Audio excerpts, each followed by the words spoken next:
Check, check, check. Yep.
All right, everyone, time to gather around, whether you're here or at home. It's time to settle in, time to set aside our Sunday for thoughtful reflection on this cute little guy on the front of the order of service. This is an elementary school picture of MLK, so welcome.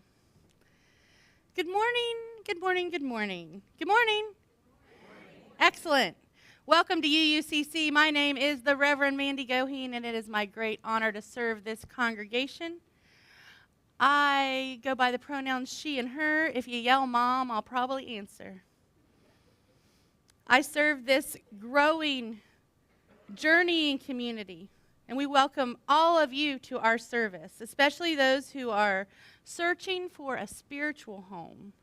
Many of us were once too, seeking for something larger than ourselves to which we could belong, a sense of rootedness to hold us as we create meaning together. We do that well here, though not perfectly. In this congregation, we strive not for perfection, but for authenticity and connection. Whether it's your first time with us today worshiping or your 100th time, we hope that you'll find here questions that stretch you, people to befriend you, and liberal religious values that challenge you to join us in loving boldly, living justly, and welcoming radically. Welcome today to our service. Our opening words are from the Reverend Dr. Martin Luther King Jr., only he was 15 when he said this, so he wasn't Reverend or Doctor yet. America gave its full pledge of freedom 75 years ago. Slavery has been a strange paradox in a nation founded on the principles that all men are created free and equal. Finally, after the turmoil and war, the nation in 1865 took a new stand, freedom for all people. The new order was backed by an amendment to the national constitution, making it fundamental law that therefore there should be no discrimination anywhere in the land of the free on account of race, color, or previous condition of servitude. 15 years old wrote those words. My 15-year-olds sometimes get ready for school in the morning, sometimes they don't. In Unitarian Universalist congregations all over the place, we're celebrating 30 days of love together, and we also open our service by lighting a chalice together. And I'd like to invite the Dornbushes up to light the chalice for us today. As they get ready to light it, I invite you to join me in our chalice lighting words that can be found in the order of service. In the light of truth, in the warmth of love, we gather to seek, to sustain, and to share.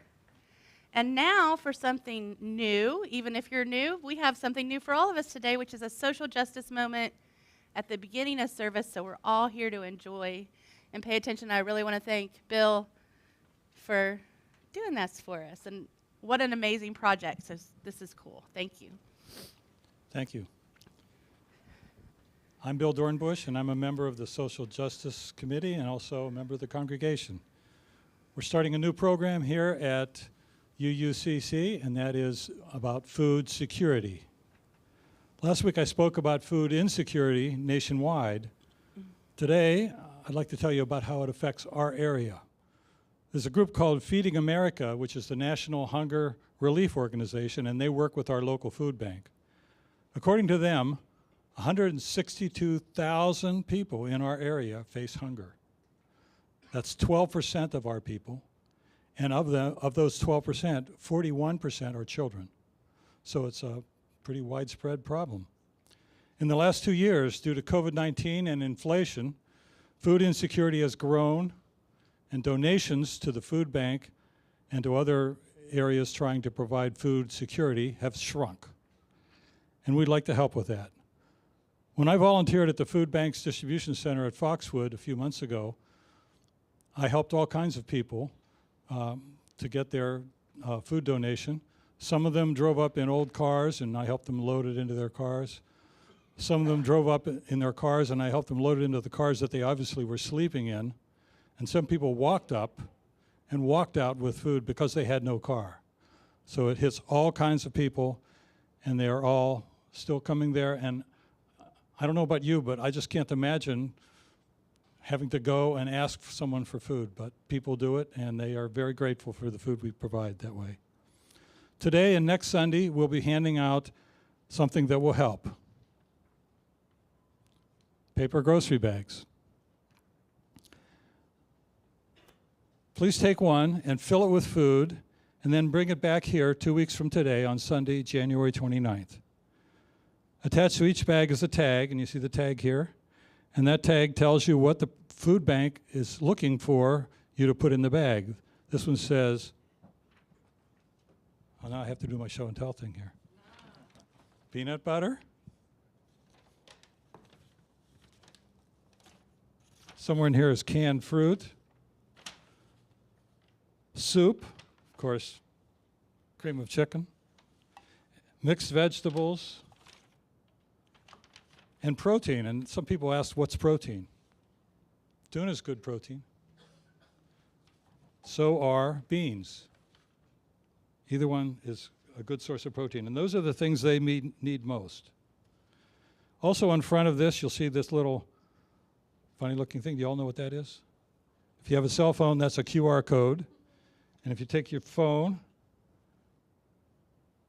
see if I can make this work, and I just hold it up, it'll say, oh, there's where you want to go. And I push the button, and it takes me, I know you can't see this, but you have to try it on your own. It takes me to our page at the food bank, which is for donations if you want to give cash instead of giving food, or in addition if you want to do both. And just fill in the form, hit the donate button, and away you go. And it also says join team. You can volunteer at the food bank if you want to at the same time. So we'll collect the food in 2 weeks. And the week after that, we'll tell you how we did. The food bank is really good about helping you with these kinds of campaigns, and they'll present us with a giant check showing how much money we raised, and also they'll weigh the food that we've donated and tell us how many pounds of food we've donated. Thank you for your attention today and throughout this month, and as long as we have food insecurity in our community. Thank you.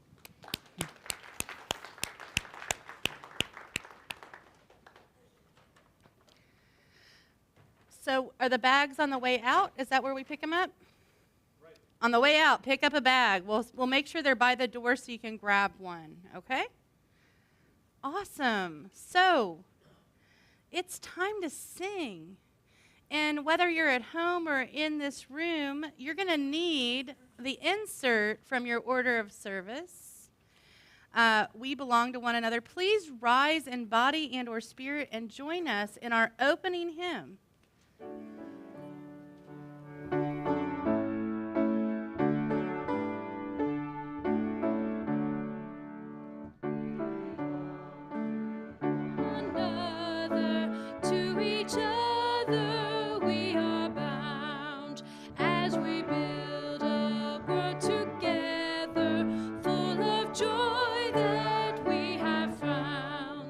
What we are, we owe to others.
Please be seated. And so now I want to introduce you to 30 Days of Love, as if we haven't introduced each other to enough things today. 30 Days of Love is a time of action for Unitarian Universalists all over the country. There somehow are 5 weeks in 30 Days of Love. I am not great at math, but it seems like longer than 30 days. But that's all right, because we're giving people. So next slide, please. This is week 1, and we are talking about resilience, democracy, and electoral justice. And that will be the focus. And as you can see, other weeks will have focus. Next week we'll be talking about blessings, because we're going to focus on the food pantry. We'll talk about embodiment, resilience, and healing. And so it'd be really fun if you could stick around for this whole series. Remember, if you miss us, you can always join us online. But next slide, please. Today is pretty special. Today is MLK Sunday. And for me, it's specifically special because it's the day when I had a Hallmark made-for-TV moment and something spoke in my ear and said, you should be a minister to build bridges. And I said, no, that's ridiculous. And so I always think about that call to build bridges on MLK Day and how I've been able, through serving this church, to fulfill that call, and how grateful I am for all of you. So a lot going on tomorrow, as you can see. Fun stuff. 9 a.m., there's a service project. And Judy, can you please stand up because people sign up with you? Right back here, Judy has a sign-up sheet. And then at 1, there'll be a parade lineup. Come march with us. It's fun. You can buy a T-shirt on your way out today if you want to show your pride. There'll be more information about that. There's a speech. Everyone can be great through love and service at Olivet Baptist Church. And then our congregation, specifically Dave Ben and Judith Pedersen Ben, do a standing out on Mondays. And so if you're already downtown with a sign marching in the parade, come on and join us from 4:30 to 5 and hold up the sign and spread some more love after that. So there's all kinds of things to get engaged with. Next slide, please. So you will find on the back of that lovely song in your order of service your homework for this week. Pick one or more mission and bring back a story to share next week with our community. Participate tomorrow for MLK Day.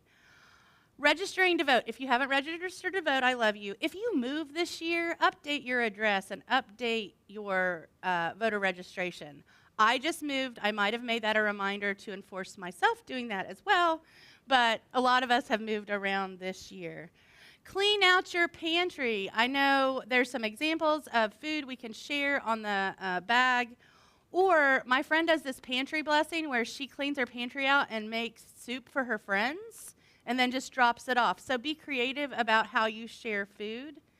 Take some time with your family, with your friends, or someone you can be in discussion with about food security in our community, and come up with a household plan for giving this month to the Chattanooga Area Food Bank. One example would be to make a meager meal once a week and use the extra money you might have spent on dinner to share with a food bank. Another idea I have, and somebody did this for me. I was driving through a drive-thru once, and somebody already paid for it, and it was the best ever. So even if you don't go to McDonald's, you could go get a coffee and then just pay for the person behind you. But surprise someone this week with the gift of food and sharing. So those are our missions. Next week, we're going to have a little opportunity during the offering for someone, a person or two, to tell a story of what happened. Now, so that's this week. Next week is the Women's March, and there will be things to do, and there'll be more missions for us to complete. But just take this piece of paper and stick it in wherever you won't lose it, and put it on your refrigerator when you get home, and this will help remind you of what we're doing this week. And I just want to say thank you for joining UCC in 30 Days of Love, and thank you for the slides. Now, speaking of offering to the world, this is a time in our service when we offer to this community to support the work that is done here. And I have to tell you about some work that was done here yesterday. This may not sound anything. We had a board meeting. Of course we have to do that, right? But we had a board potluck, and the thing that happened in that potluck is we sat down and had a meal together, and we shared community. And we shared in a way that made decisions about the governance of this church sacred, holy work, even though we were talking about bylaws. A place where we could share and be vulnerable with each other and agree not to agree on everything, but agree to be in covenant together. So when you contribute to this church, you're contributing to the work of volunteers like our board. You're contributing to things like our coffee. And anything you can give is appreciated. Even if it's a little bit, it helps keep the lights on. If you're visiting today or you're not comfortable with our message, I invite you to let the plate slide by. But if you're inspired and want to support this community with any gift, we welcome you to share it today with our community. And speaking of sharing, have a little gift from our very own Rich as the offering is gratefully received.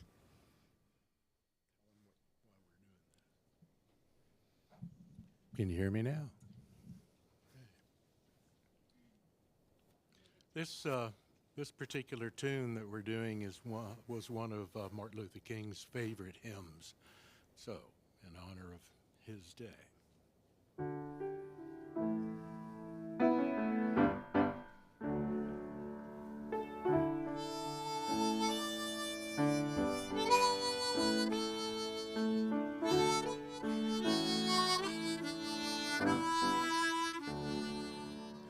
People get ready, there's a train a-comin'. You don't need no baggage, you just get on board. All you need is faith to hear the diesels humming. You don't need no ticket, you just thank the Lord.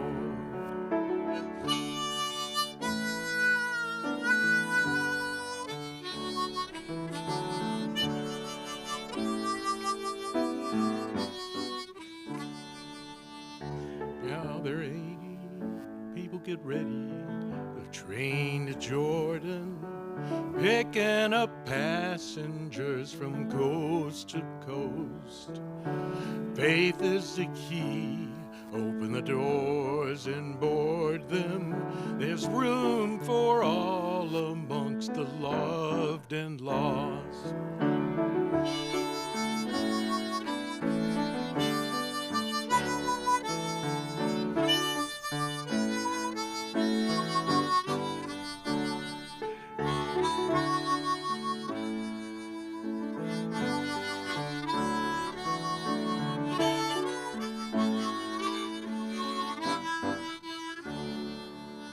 Oh, people get ready, there's a train a-comin'. You don't need no baggage, you just get on board. All you need is faith to hear the diesels a-humming. You don't need a ticket, you just praise the Lord.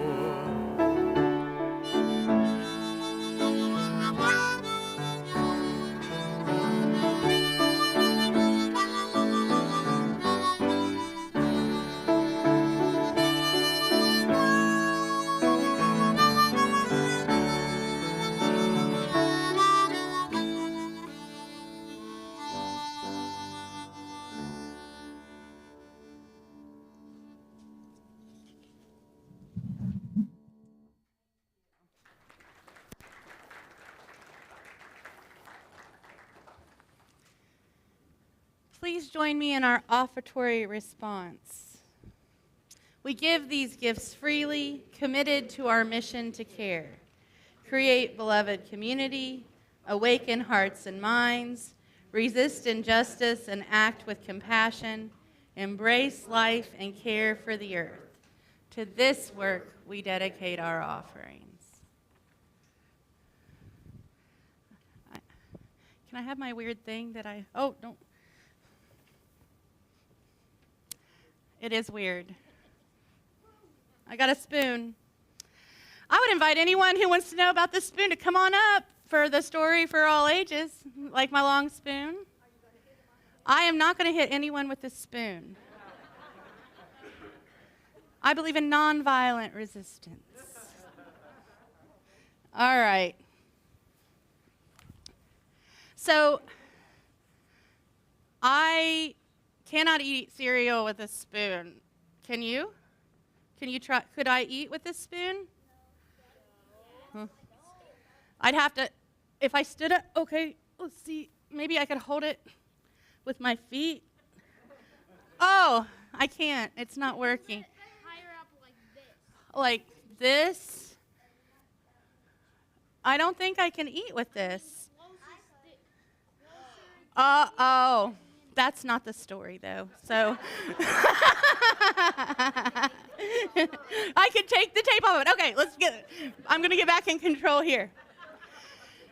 So there's a fable. We know what a fable is. It's a story and it's been told. Yeah, you know what a fable is?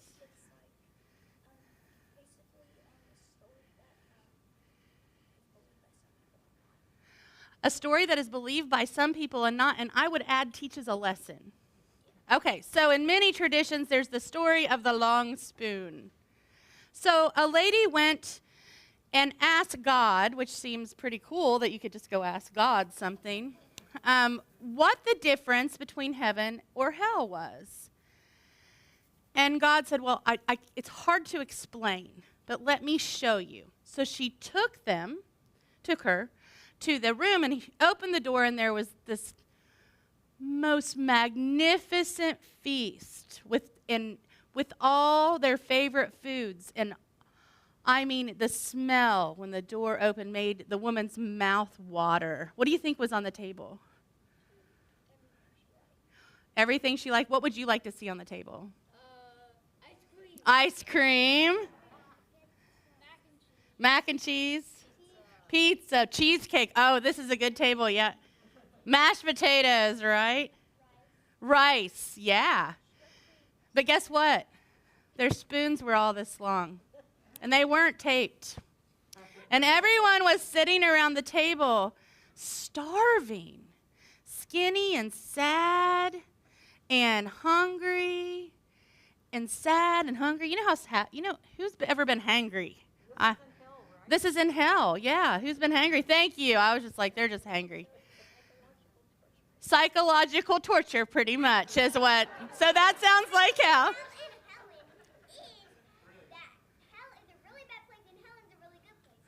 Helen is a good place. Hell is a bad place. Coming back to the story.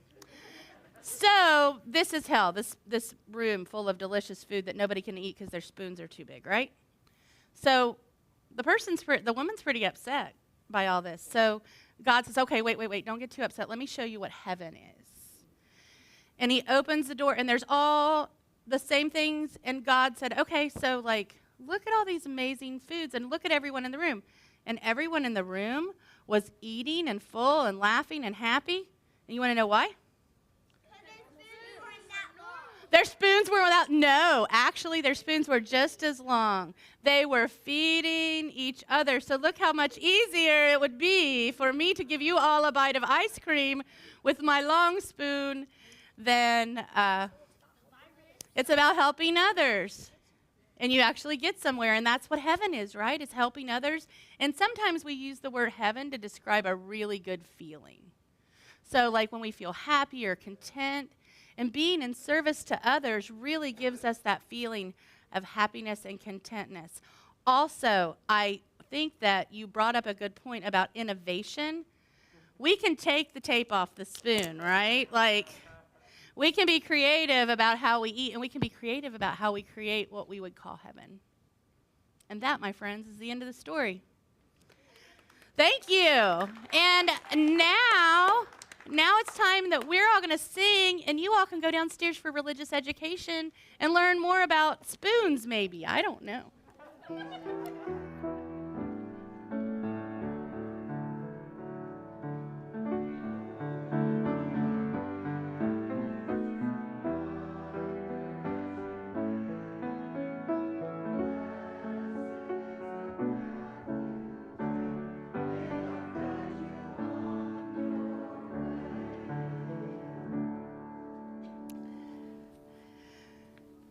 My life is filled with blessings, and on the way here, I said to my spouse, make sure I remember the long spoon. And then I saw him running through the back of the church with that spoon earlier. So big thank you to Andre for helping us with our story.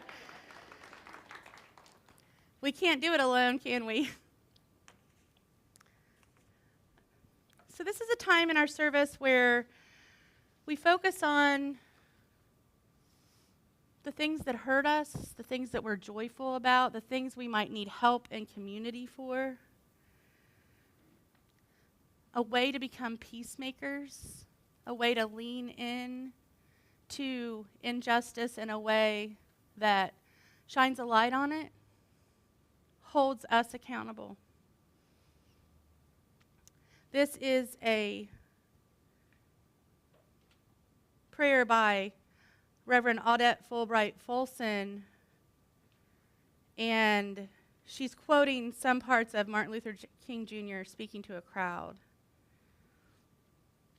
She says, Holy Spirit, God of ages, and so many names, we gather once again to rejoice in the light offered to the world by the Reverend Martin Luther King Jr.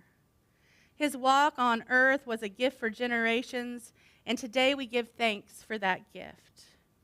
We know that we're called together today not simply to rejoice and be glad that such a man was given to us for a time, but rather to heed the calls he made to us, the same calls that reverberate now as they did when he was alive, the same calls you have made time and time again in a voice of justice that calls us through the ages.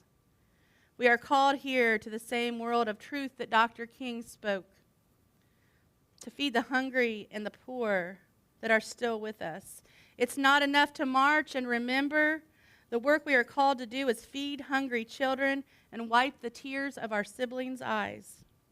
It's not enough to sing a joyful song. We must also build the house that will give shelter to every person and allow them full security and dignity.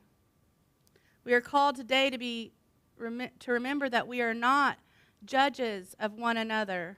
We don't judge people by the color of their skin, but by the content of their character. In a world where our families are knit even more tightly together, past old ideas of color and race, we know the tyranny of fear and hatred still exists someplace in our hearts. We know that racism still lurks like a viper around unexpected corners. And so we gather again anew to promise to one another that we will be vigilant. We will be warriors and peacemakers of a new world, a world that's always dawning, the kingdom of God, which is always at hand among people who work and pray and give thanks together. Great Spirit, on this day of remembrance, we do give thanks, and we are joyful for the time we had with our brother and father, our pastor and leader, Dr. King. But we do not forget the mantle he wore for a time has been passed now to us, each of us here gathered. It is our efforts, our faithful struggle, and our generous witness to a better world becoming that we make the most powerful prayer of thanksgiving. Thank you, gracious female spirit, for this day and for all our many gifts. In the spirit of remembrance and a spirit of gratitude and hope, we set forth once again with your guidance and strength to make the world anew. Amen. And now is the time in our service where you're invited forward to light a candle that marks a joy or concern that you hold in your heart, one that can be embraced by our community, embraced on this day. And I invite you forward now.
And I'm going to light an additional candle for all the joys and concerns that we're not ready to share, and also for the folks online.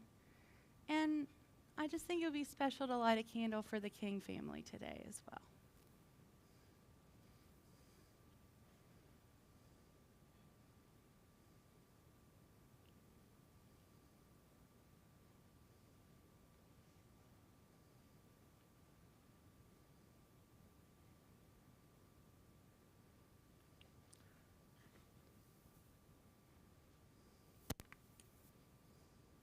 May these and all the challenges we have be held throughout the week. And remember that UUCC is a place that cares. If you need us, we're here. Please reach out. It is our joy to serve and be with people. The choir to come on up. While they're getting themselves settled, I just want to mention about the next song that we're doing an African American spiritual. And I know that sometimes it feels awkward to see an all-white group do an African American spiritual, right? And I'm sorry for that, because we need to share music together, not appropriate it, but share it together. We've decided to do this song today because it was one of the songs that the Freedom Riders used as a way of focusing their energy, moving things forward, letting people know that they were there as well. And what we want to do is we want to honor that history and commemorate that as well. So this is called I Woke Up This Morning with My Mind Stayed on Freedom. And you're welcome to join us if you want to. Here are our starting notes.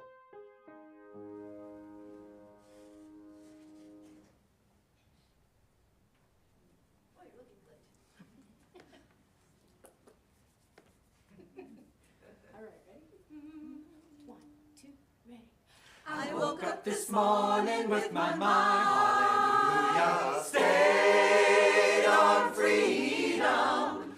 Woke up this morning with my mind, stayed on freedom.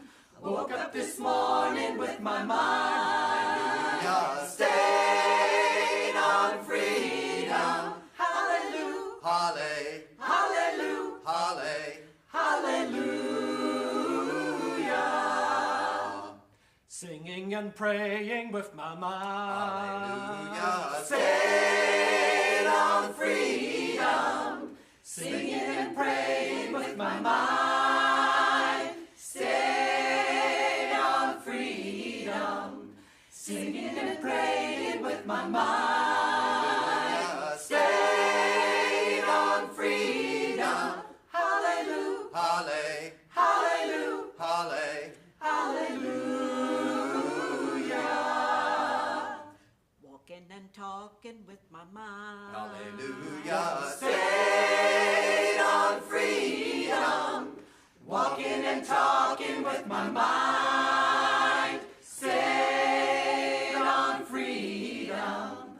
Walking and talking with my mind. Stayed on freedom. Hallelujah. Hallelujah. Hallelujah. Hallelujah. I woke up this morning with my mind. Stayed on freedom. Woke up this morning with my mind. Stayed on freedom. Woke up this morning with my mind. Stayed on freedom. Hallelujah. Hallelujah. Hallelujah. Hallelujah.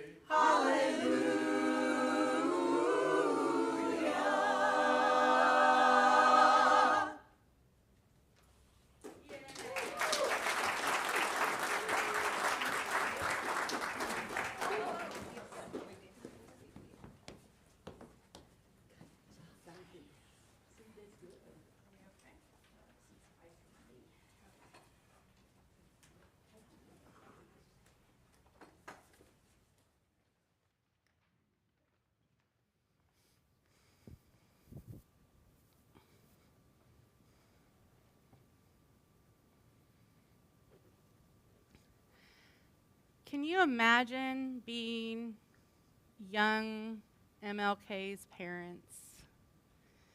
He must have been quite, the word I would use is tenacious. When I read things about him as a youth, I read that he would take his mom's mink stole with the little heads on it, and when the neighbors would walk past, he'd poke it through the bushes at them and try to startle them. He would take his older sister's doll head and use it as a baseball. He once hit his brother with a phone for hurting his grandma's feelings. And his father was a strict disciplinarian, and I assume this happened sometimes, he got a spanking. He would stand and cry, or stand with tears in his eyes, but refuse to cry. And his dad always thought he was a very peculiar child for acting like that. We read that in his junior year of high school, that he does a speech for the Black Elks Club. He's 15 years old in his junior year of high school. He is a good student. He would have all A's, but for speech class in which he has a C, which brings his average down to a B. Isn't that interesting? He wasn't even perfect at speaking. He was encouraged by his teacher to join this contest, and he and another young man from his school won and were sent about 100 miles away to compete at another Black Elks Club for the speech contest. The contest was called the Negro and the Constitution. This 15-year-old says the following words: Black America still wears chains. The finest Negro is at the mercy of the meanest white man. Even winners of our highest honors face the class color bar. Look at a few paradoxes that'll mark daily life in America. Marian Anderson was barred from singing in Constitution Hall, ironically enough, by the professional daughters of the very men who founded this nation for liberty and equality. But this had little different ending. The nation rose in protest, and she gave a stunning rebuke to the daughters of the American Revolution with a tremendous performance on Easter Sunday in Washington, D.C. at the Lincoln Memorial. But she couldn't stay in a hotel that night. She sang as never before with tears in her eyes, and when the words of America and nobody knows the trouble I seen rang out over the great gathering, there was a hush of the sea of uplifted faces, black and white, and new baptism of liberty, equality, and fraternity happened. That was a touching tribute, but Miss Anderson may not yet spend the night in any good hotel as a reward as the most distinguished residents of Philadelphia. She cannot be served by many of the public restaurants of her home city, even after it has declared her its best citizen. So with their right hand they raise a high place in the great who have dark skins, and with their left they slap down to keep us in our place. Yes, America, you have stripped me of my garments. You have robbed me of my precious endowments. And when he's talking about endowments, already at 15, he's talking about the 14th Amendment, which I'll get a little bit nerdy about in a minute. But something very peculiar happened on this trip with his teacher. On the way back, they were riding the bus, and the bus stopped somewhere in rural Georgia. And some white people got on. And the bus had been full. This is 1944. So young King and his teacher were asked to stand up so that the white people could sit on the bus. Later in his memoirs, Dr. King reports it as the angriest he's ever been. He stood with his teacher for over 90 miles. Not because he wanted to, because she urged him. He is a 15-year-old boy at this point, right? On a bus in the middle of nowhere in Georgia. She's looking out for the safety of the kids she's taking on this trip. But that's not the first time this child has run into terrible, terrible discrimination. He's with his dad in a store in Atlanta one day when a man calls his dad boy. And Reverend King Sr. says, "I am not a boy, I am Mr. King. My son is a boy." So Dr. King sees from the early age that there is a color line. He sees it so deeply that when he is a child, his playmate down the street is a white boy. And before they start school in Atlanta, it's not a big deal for them to play together. They're at each other's houses. It's part of their life. And when kindergarten starts, or first grade probably, it probably wasn't. Anyway, whenever they start in two separate schools. And after the white family starts hanging out with the other families from the white school, they tell Martin he can't come over and play anymore because white people need to be with white people and black people need to be with black people. Now, I can't tell you the day that something awful happened and that anger sparked and turned him into the gift that we have received. But there were some things going on in his life that were foretelling and sending him on a journey, and he was listening to a call. Call was not unfamiliar to him. His grandpas were both ministers. His dad was a minister. It was who he was. His mother was loving and caring and quiet and strong. His dad was a disciplinarian. Another influence might have been that his father went on a trip to Berlin with the Baptist Union, a conference there, right after the war, and came back so moved that he changed his name from Matthew to Martin Luther and changed his 5-year-old son's name to Martin Luther King Jr. He was so moved by the idea that everyone could have equality and no one in God's eyes was different, that he brought that back to America and wanted to share it so deeply that he changed his name. Days were filled with hardship, yet there is a spark in this young man, a spark in this curious person who refuses to eat from a long spoon. I bet he broke it in half to figure that out. What I am moved by so much is the creativity of pushing back, the strategy, the continual commitment to changing the world, and it's all revolving around the idea of being a citizen. So the 14th Amendment says in Section 1, all persons born or naturalized in the United States and subject to the jurisdiction, therefore, are citizens of the United States and of the state wherein they reside. Here's the part. No state shall make or enforce any law which shall abridge the privileges or immunities of citizens of the United States, nor shall states deprive any person of life, liberty, or property without due process of the law, nor deny any person within its jurisdiction the equal protection of the law.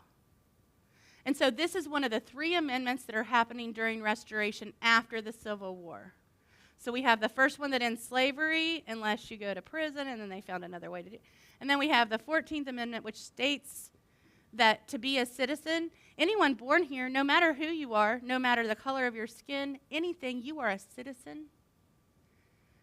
And no state can take that away. So the Jim Crow laws start coming into play here because they make it legal not for the state to sanction it, for the people.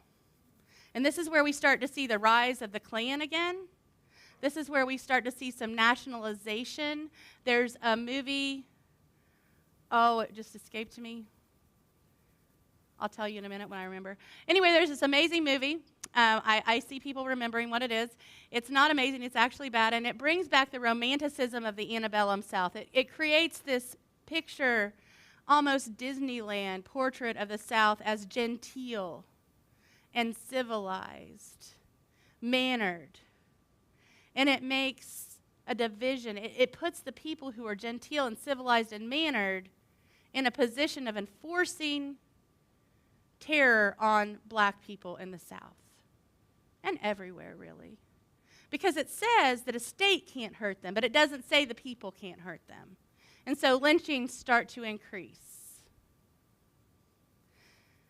People start being pulled out of jail and killed. It is a spectator sport, this genteel South. But it's not just in the South. There are lynchings everywhere. And so that's why the 14th Amendment is so critical, because what they're doing and what Dr. King is doing and many of the workers in the civil rights movement, we hear about voting rights, but we can't, here's the thing, you can't even get to voting rights unless you're a citizen.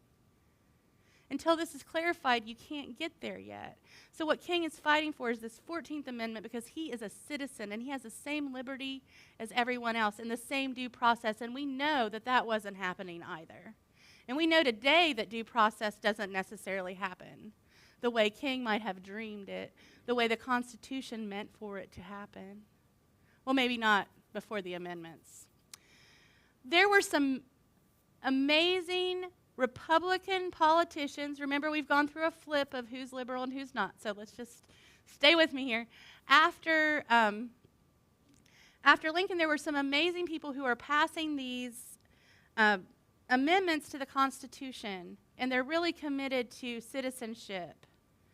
But there's so much pressure being put on them by the Supreme Court and other people, and the Dred Scott case, to label people not as citizens. So what this young kid, 15 years old, is recognizing that. He's recognizing the importance of the 14th Amendment.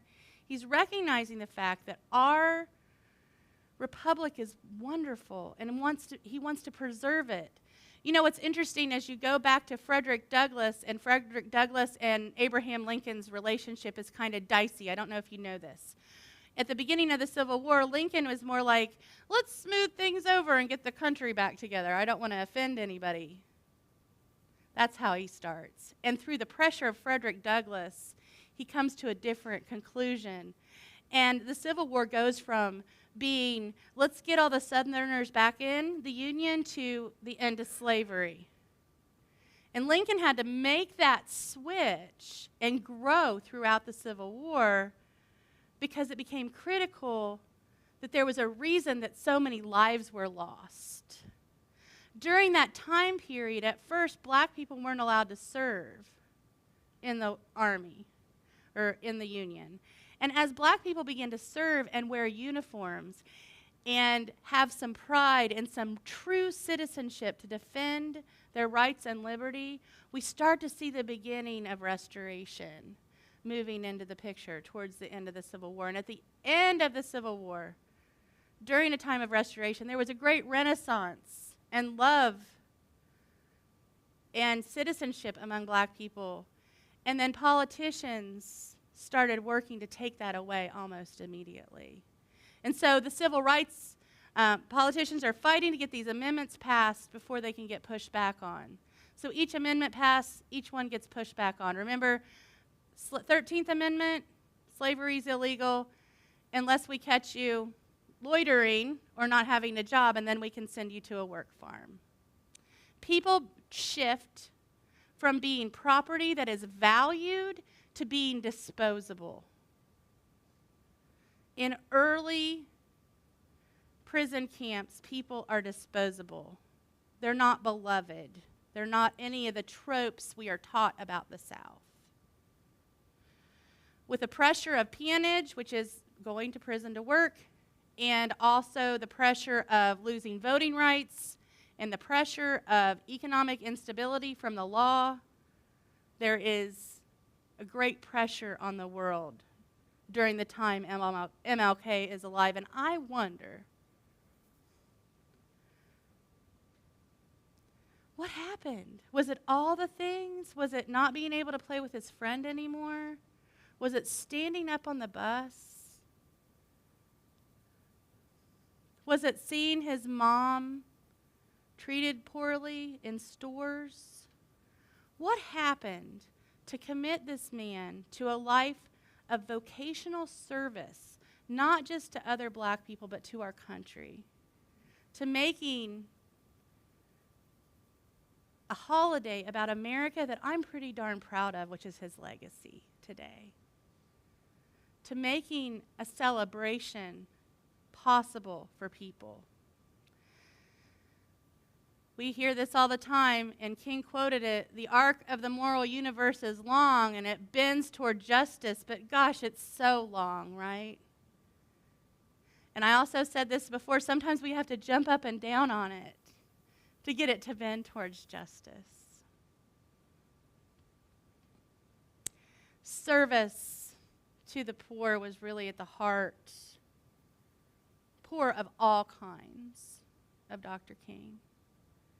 And I just am so inspired and happy that we have transformed him from somebody who was a public enemy back in the time when he was an activist to somebody who's revered and loved. But let's not romanticize him the same way they did the South. Let's remember that he was radical. Let's remember that he said some pretty dicey words to Unitarian Universalists at our Aware lecture. He invited us to become creatively maladjusted to society. He charged us not to sleep through the revolution like Rip Van Winkle did. He called us into being community, beloved community, and not to sit on your rear and wait around for heaven to come. Because we need to work on it being here today. Woke up this morning with my mind set on freedom every day. The things that I take for granted from my privilege baffle me sometimes. I don't have to wake up worried about that, but he did. I hope I can be inspired and take some of the lessons and keep moving them forward. You know, I made a joke before about how on MLK Day I hear a voice in my ear telling me to serve the world, blah, blah, blah. Here I am. I know it's kind of a joke, but I take it very seriously.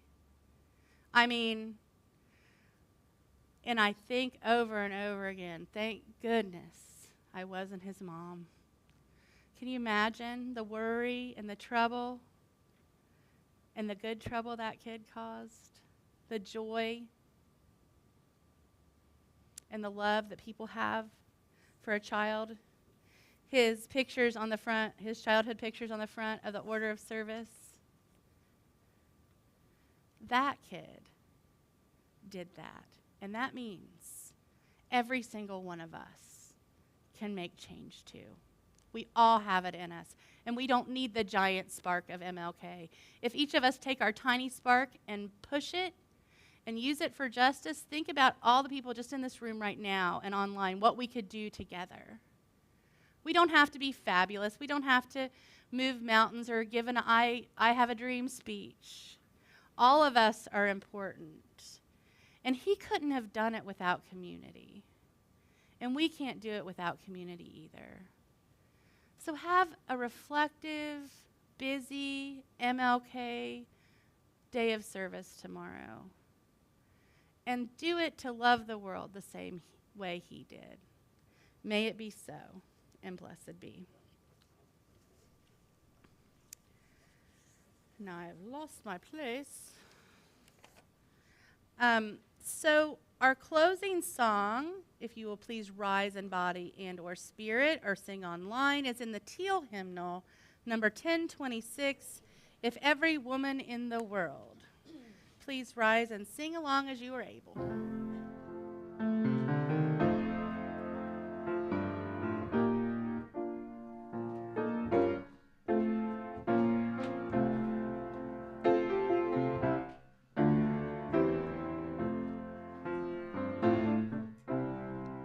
If every woman in the world had her mind set on freedom, if every woman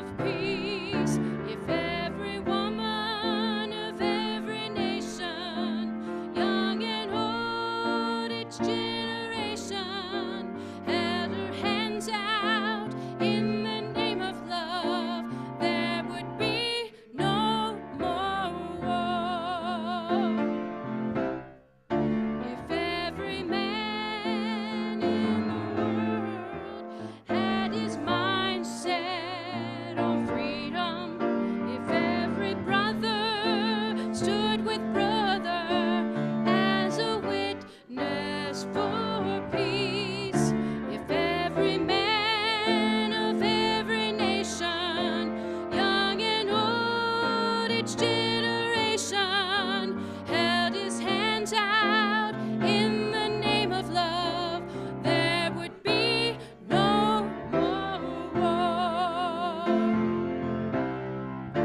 If every leader in the world shared a vision of freedom,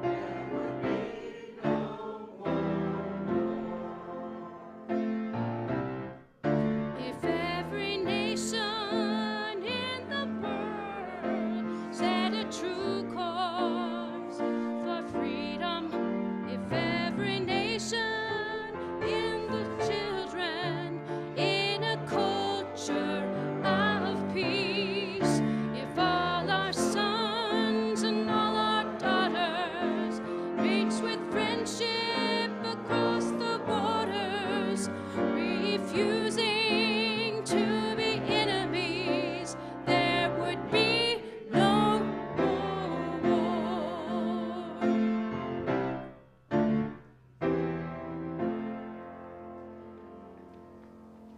Thank you. Please be seated. Oh, my favorite part of the service. So what? I don't know. Our closing words are also from someone I would have loved to have just had dinner with one night and like pick their brain. The Reverend Dr. Martin Luther King Jr. The ultimate weakness of violence is that it is a descending spiral, begetting the very thing it seeks to destroy. Instead of diminishing evil, it multiplies it. Through violence, you may murder the liar, but you cannot murder the lie nor establish the truth. Through violence, you murder the hater, but you do not murder the hate. In fact, violence merely increases hate. Returning violence for violence multiplies violence, adding deeper darkness to night already devoid of stars. Darkness cannot drive out darkness. Only light can do that. Hate cannot drive out hate. Only love can do that. The question is not whether we will be extremists, but what kind of extremist we will be. We will be extremists for the hate or for the love? Will we be extremists for the preservation of injustice or the extension of justice? Go out and extend that justice to the world. And now it's time for our chalice extinguishing, and I'd like you to join me in the words in the order of service. We extinguish this flame, the truth, the warmth of love, and the fire of commitment. These we carry in our hearts and share with all the world.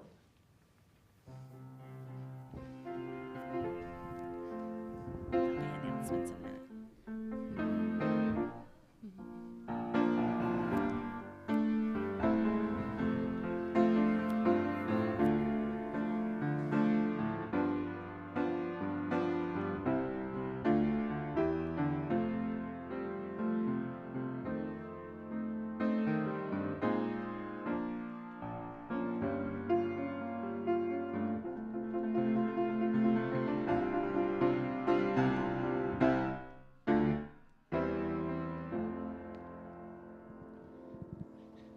Hello, everybody. Just as we're switching a little bit the formats, as you've recognized, we'll put the announcement at the very end. So board members will on each Sundays kind of lead through the announcements.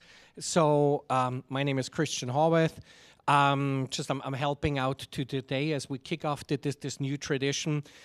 First, 3 places that you gotta remember, or maybe even 4 places, whenever you think about what's happening at church. There is that rear page here that you can always put on your fridge. There is second the website that has actually a calendar that's currently always up to date by Farron. And also there's our weekly newsletter. It's long. Yes, it's long because lots of things are happening. And sometimes you gotta take the time and really just like for me and many others, maybe kind of instead of a little bit of YouTubing or something else, take a little bit of the time to look through that. There are amazing things happening. So for this coming week, just what I wanna make sure is that more, as you saw, tomorrow Martin Luther King Day, the Service Project at 9 a.m. At 1 o'clock, then the MLK Parade. You will see also T-shirts in the back. If you want to show color in a sense of being a Unitarian Universalist, get yourself a T-shirt just like Mandy is showing them around right now. Remember that it might be a cold day, so you might just make sure kind of how to properly wear it. Then on Tuesday, so these T-shirts are $15. Just drop it in there. Find the one that hopefully fits your size. On Tuesday, anybody's interested in the new suffragettes meeting at 5:30. On Wednesday, 10 o'clock in the morning, kind of a favorite of several people, the Wednesday coffee hour. Talk to Cicilline about it. On Thursday, UU Diners at Portofino's East Ridge. Look in the newsletter. You will find there the information to sign up. Please let Judy know. She's sitting in the last row, or let her know by Wednesday. And then also for the coming Sunday, again, you will see you had on the one hand the book discussion at 12:30, and also parallel the Women's March meeting at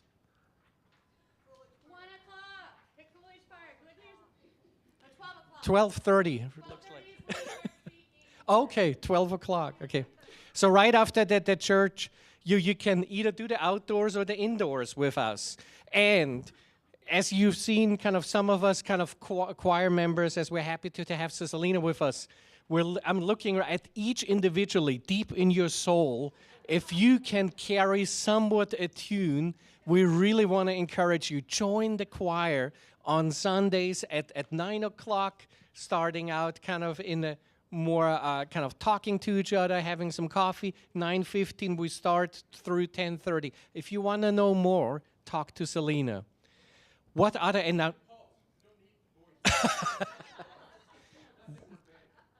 any other announcements that have been left? Yes. Good morning. For those that I haven't met yet, my name is Amber. I'm a fairly new member here at the UUCC, and I'm just helping out with announcements this morning.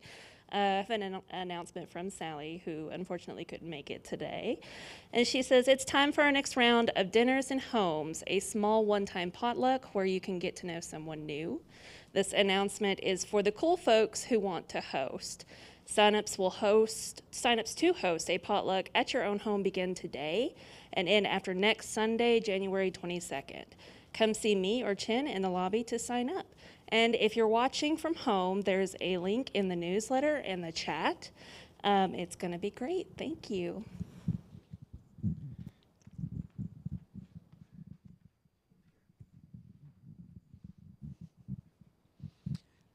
Hello, everyone.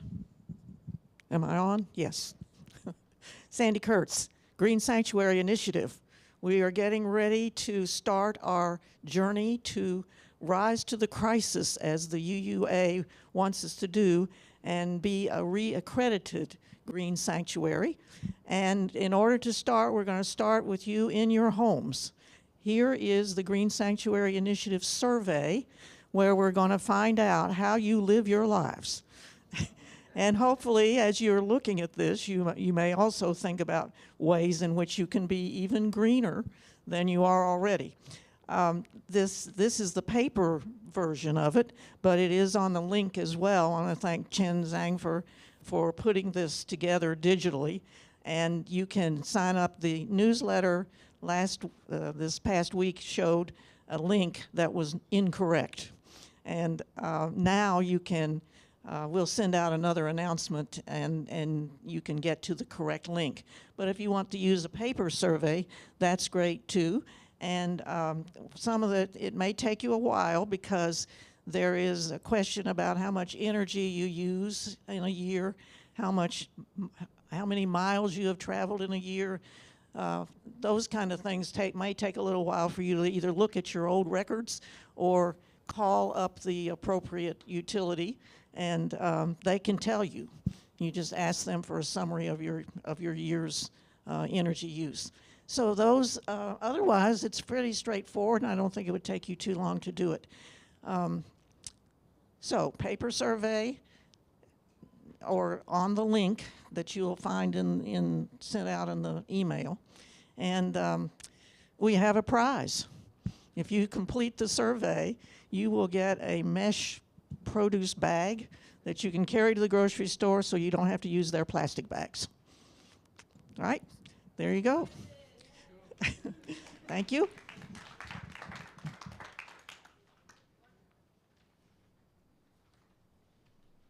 I just wanted to add a note about tomorrow. I really encourage those of you who have kids. I saw a lot more kids here today than we have some Sundays, to bring them, especially to the parade. But they're also welcome to come help us with the cleaning. And if you give your email on the sign up here, I will send out more details on the exact cleaning stuff. There's one sheet there, and you can also take a picture of it with your phone if you want, with those details. So I hope to see all of you tomorrow at one or the other or both events. Anybody else? And otherwise, that concludes the service. And as we like to say, start your service to the world right after this church service.